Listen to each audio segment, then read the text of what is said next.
नमस्कार।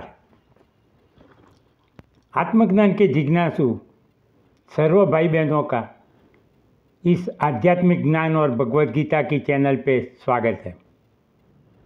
हमने इस पहले के वीडियो में आत्मज्ञान कितना अनमोल है वो भी देखा, आत्मज्ञान की महत्ता देखी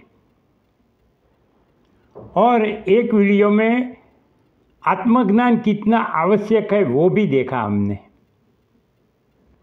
अब आत्मज्ञान जब इतना अनमोल है और आवश्यक है तो आत्मज्ञान की प्राप्ति हमें करनी ही चाहिए।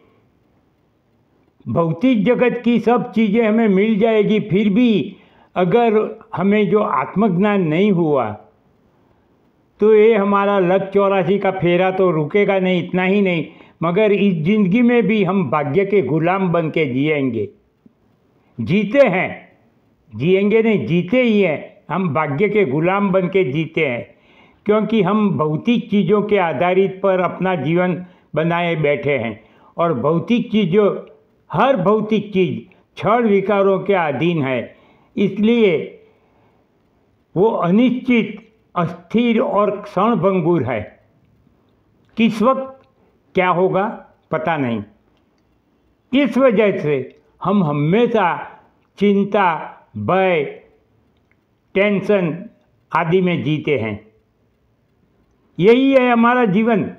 चाहे कितनी भी सफलता कर लो, ऐसा भी हो जाए कि दुनिया के रिचेस्ट आदमी आप ही हो जाओ, ऐसा भी हो जाए कि दुनिया आपको महात्मा कहे, दुनिया आपको ग्रेट कहे, आपके स्टैच्यूज बने, सब कुछ बनेगा, मगर फिर भी आप अधूरे ही हो। अधूरे ही हो और अधूरे ही रहोगे जब तक आत्मज्ञान की प्राप्ति नहीं होगी। तो अब हमें आत्मज्ञान की अगर महत्ता समझ में आती हो तो आत्मज्ञान की प्राप्ति के लिए हमें प्रयत्न करने चाहिए। भौतिक चीज़ों की प्राप्ति के लिए जितने प्रयत्न करते हैं उतने ही आत्मज्ञान की प्राप्ति में भी हमें प्रयत्न करने चाहिए। और मैंने इसके पहले के वीडियो में बताया भी है कि आत्मज्ञान की प्राप्ति मतलब कि अपने आप के वास्तविक स्वरूप को जानना बहुत सरल है, कठिन नहीं है। ये महात्मा गुरुओं बाबाओं ने उसको कठिन बना दिया है। संस्कृत भाषा में अगर कुछ बोलो तो महान आत्मा है ऐसा हो जाता है। ऐसा नहीं है भाई। अरे आप जो भी भाषा में समझना चाहो वो समझो, मगर समझो आत्मज्ञान की प्राप्ति करने में हमें क्या बाधाएं आती है, उसके बारे में भी मैंने एक वीडियो में चर्चा की है कि आत्मज्ञान की प्राप्ति में 3 मुख्य बाधाएं हैं: मल, विक्षेप और आवरण। ये तीनों बाधाएं मानसिक है, शारीरिक नहीं है। इसलिए शरीर की कोई भी क्रिया से वो दूर नहीं हो सकते हैं। आप इनको अपने दुश्मन समझिए, जिन्होंने आपकी जिंदगी दुखमय और जहरीली बना के रखी है। आपके अंदर ये 3 में से 3, पहले हम मल के बारे में देखेंगे कि पहली अशुद्धि है जो मल है। तीनों दुश्मन है और तीनों मानसिक है। कोई भी शारीरिक क्रियाओं से वो दूर नहीं हो सकती है, वो मन से ही दूर होगी। तो पहले हमें बुद्धि में समझना पड़ेगा। बुद्धि कन्विंस होगी तो वो मन को कहेगा और मन आखिर में धीरे धीरे हम प्रयत्न करेंगे तो स्वीकार लेगा कि ये बात सही है। तो मन के द्वारा मन की अशुद्धियां दूर करनी है। तो उसमें 3 जो अशुद्धि है उसमें पहली है मल। और मल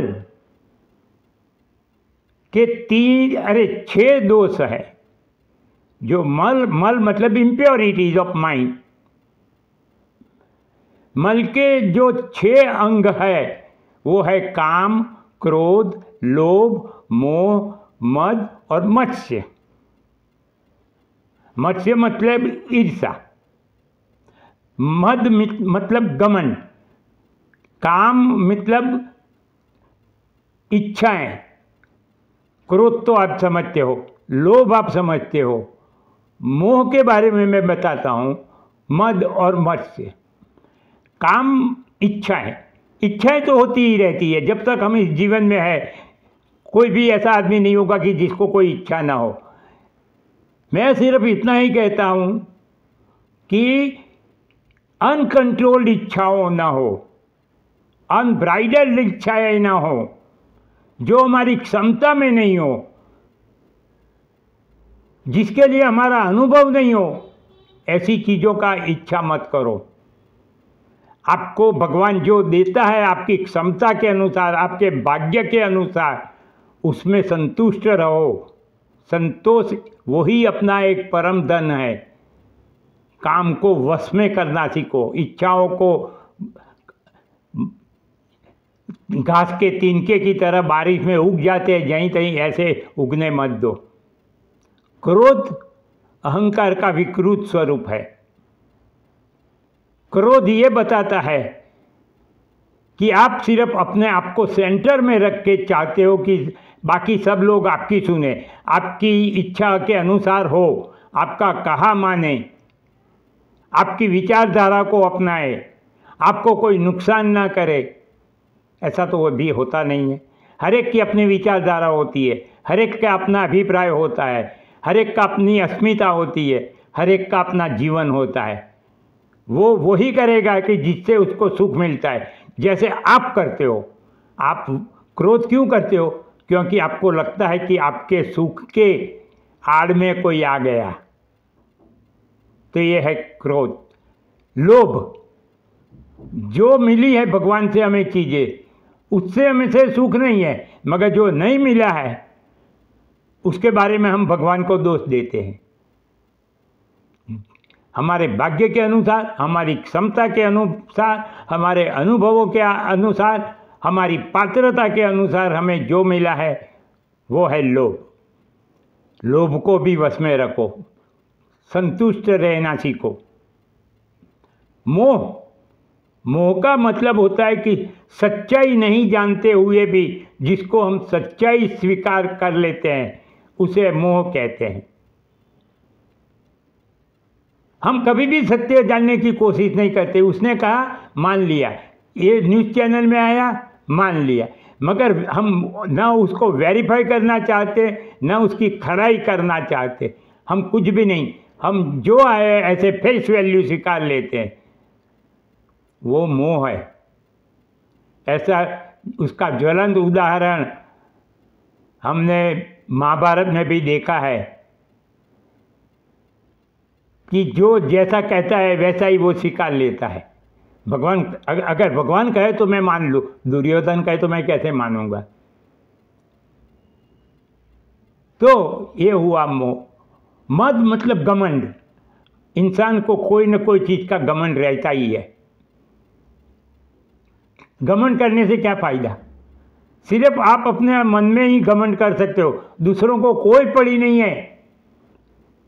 हो सकता है कि आपकी इन्फ्लुएंस की वजह से आपको सामने सामने खुश खुश होकर आपको सलामी करे, आपकी वाह वाह करे, मगर पीछे तो वो आपकी बुराई ही करने वाला है।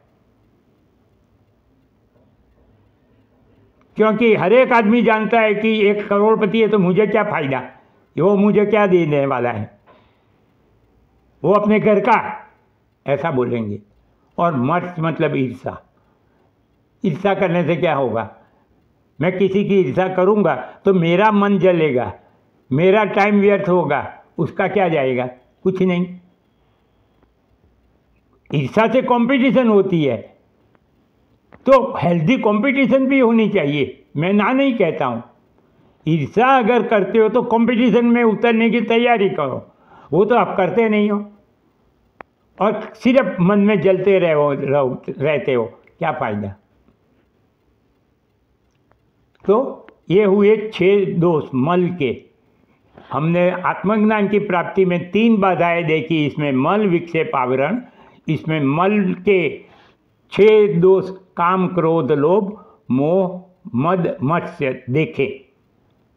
जो मैंने कहा मन से ही दूर करना पड़ेगा, बुद्धि से मन को कन्विंस करना पड़ेगा कि भाई ये बात ऐसी है, इससे छूटो, क्योंकि वो हमारे बड़े दुश्मन है। तो अब अगले वीडियो में हम विक्षेप के बारे में बात करेंगे। विक्षेप मतलब डिस्ट्रैक्शन। आप सुनते रहिए।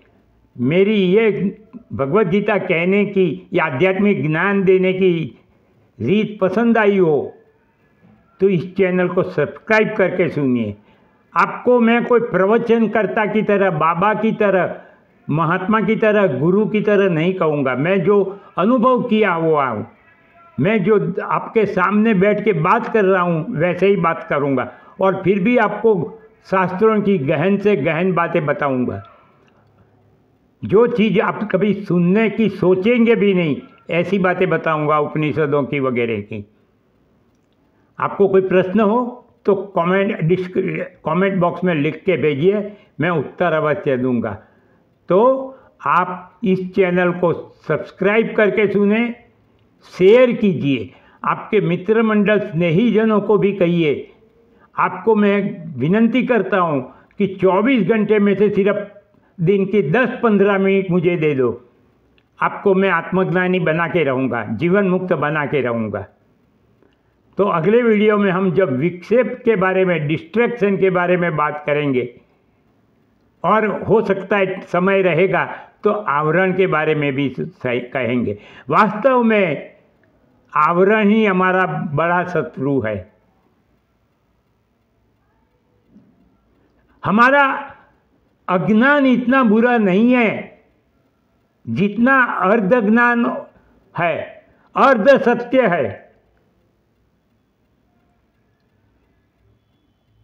तो हम बातें करेंगे। तो अगले वीडियो में मिले, तब तक मेरा नमस्कार।